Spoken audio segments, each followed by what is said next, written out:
भी होगी है। देखो गुप्त नवरात्रि क्या होती है, कहते हैं कि साधना के लिए तो हर कार्य होता है। इसी प्रकार से हमारा जो जीवन है, हम भगवान से जब जुड़ते हैं, जब हमारे जीवन में कोई ना कोई कष्टदार की धारा होती है, कोई कष्ट पीड़ा किसी प्रकार की परेशानी। वैसे अगर कोई आदमी आपको कहे कि भगवान का नाम लो तो क्या आप ले लोगे? नहीं लोगे। क्यों?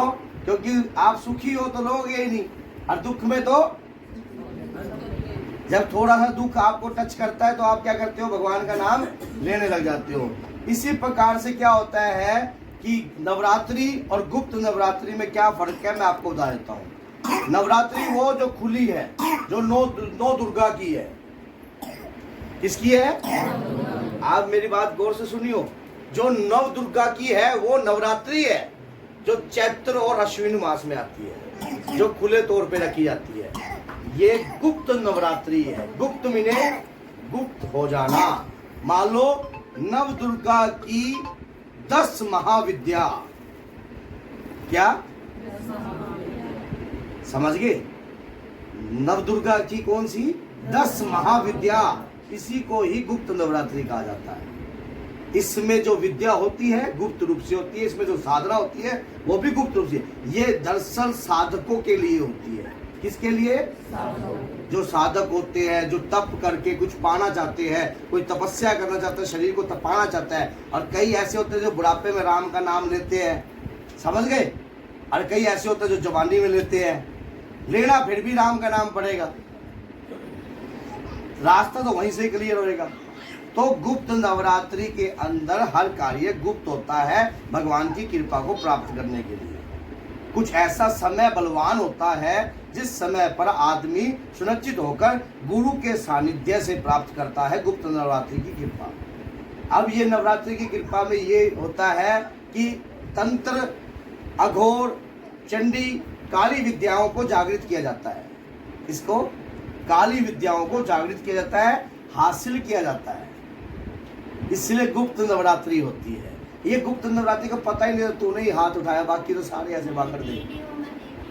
समझ गए? इनको पता ही नहीं है क्योंकि ये गुप्त है। इसमें ये साधकों के लिए होती है, भक्तों के लिए होती है।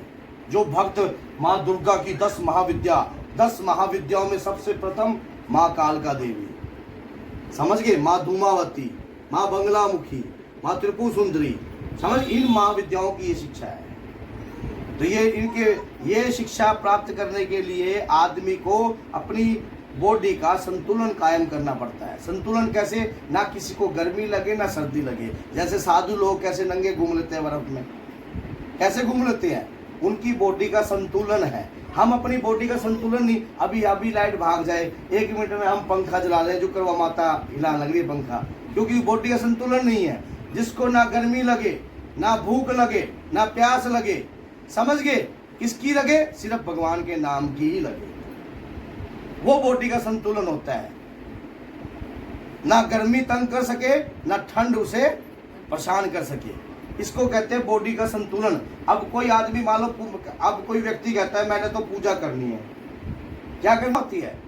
जब दूध उबलता है क्या, तो वो कड़ता है। क्या होता है? कड़ता है ना। तब वो दूध में आप खुद देखो एक गाढ़ापन हो गया। हलवाई उसको जो कहेगा ये गाढ़ापन में आ गया दूध।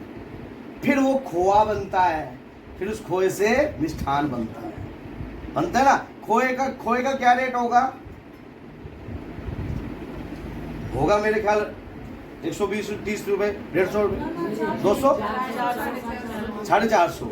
अब उस खोए से बर्फी तैयार हो जाती है, उसमें आधा फलाना मिक्स करके, तो बर्फी की कीमत बढ़गी नहीं बढ़गी? कीमत कैसे होगी ही होगी। अब ये चीज सोचो, खोआ बनने के लिए आसान काम है क्या? आसान काम नहीं है ना। तो करना पड़ता है, पसीना तपाना पड़ता है। अब भगवान की आप सभी लोग आए हो, आप ऐसा कोई व्यक्ति नहीं। आज मैं कहूँ हनुमान जी आपके घर में आएंगे, क्या आप कौन हनुमान जी को अपने घर लेके जाना चाहता है? बताइए। और अगर मैं कहूँ भाई भूत प्रेत तारे घर आएंगे, कौन लेने जावे? कोई जावे। तू जावे गिरा तो हाथ पे उठाए लग रहा है। क्यों नहीं जाता ना? किस लिए नहीं जाता बताऊं? क्योंकि सभी को पता है कि भूत प्रेत परेशान करते हैं।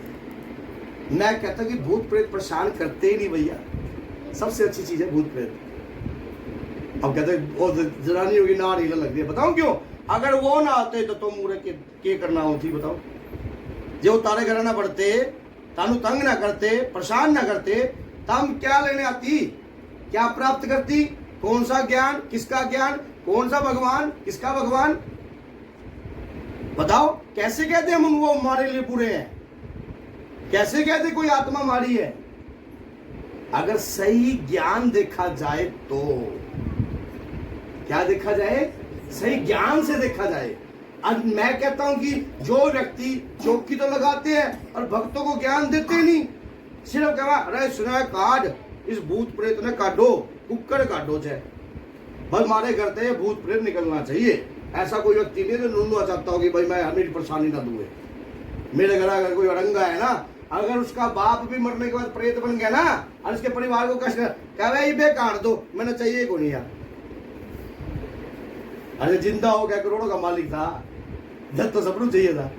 तो बात ये नहीं होती, समझ की बात होती है। आप किसी आत्मा को बुरा नहीं कह सकते क्योंकि आत्मा परमात्मा का सूक्ष्म रूप है। क्या है? परमात्मा ही है स्वयं। जो आत्मा कार्य कर सकते हैं क्या हम कर सकते हैं क्या? बताओ।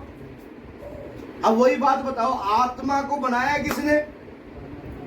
जोर से बोलो, पैसे तो ले रहा हूं। परमात्मा ने। तो खत्म कौन करेगा? तो जागृत किसको करना है? अपनी खुद की आत्मा को। समझ गए? अपनी खुद की समझ को। जब तक हमारे अंदर की समझ जागृत नहीं होती किसी आत्मा के प्रति अच्छा बुरा सोचने की, हम क्या करते हैं? गंदा ही गंदा सोचते हैं। मान लो यूं गंदा है तो गंदा है। अगर किसी के घर में कोई गंदी आत्मा आ गई, कोई मान लो मसान आ गया, फलाना आ गया, पता है इसको क्या बोलेंगे? यूं गंदा है, इन्हें काटो। अब बहुत सारे हमारे घर तो खबीज बढ़ रहे हैं, हमारी घराली में खबीज बढ़ गया जी, इन्हें काटो जी। ये गंदा जिन बढ़ गया जी, इसने काटो। पता है वैसे तो सही मानने में देखा जाए, अगर सही तरीके से समझ से सूझ से देखा जाए तो वो आपकी आत्मा को जगाने आता है। भाई जाग जाना। अब आप अपनी कैस्ट रिवर्स करके देखो, ये कैस्ट है। पहले वो पुरानी टेपरी कार वाली कैस्ट देखी किसी ने? देखिए क्या?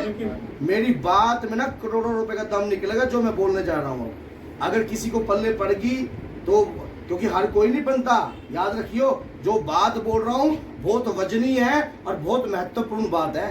अगर अपने जीवन में उतार ली, जिस पल्ले हर किसी की नहीं पड़ती, ये भी बता रहा हूं, क्योंकि 2 छिद्र दे रखे कान में, पूरे तक आवेगा तो दूसरे से बाहर निकल जाएगा। इसने बंद करके रखना, इससे सुन लेना। ये कैस्ट आप अपनी माँ के गर्भ में पहुंचो, अपनी कैस्ट को रिवर्स करके, जैसे पुरानी कैस्ट रिवर्स करते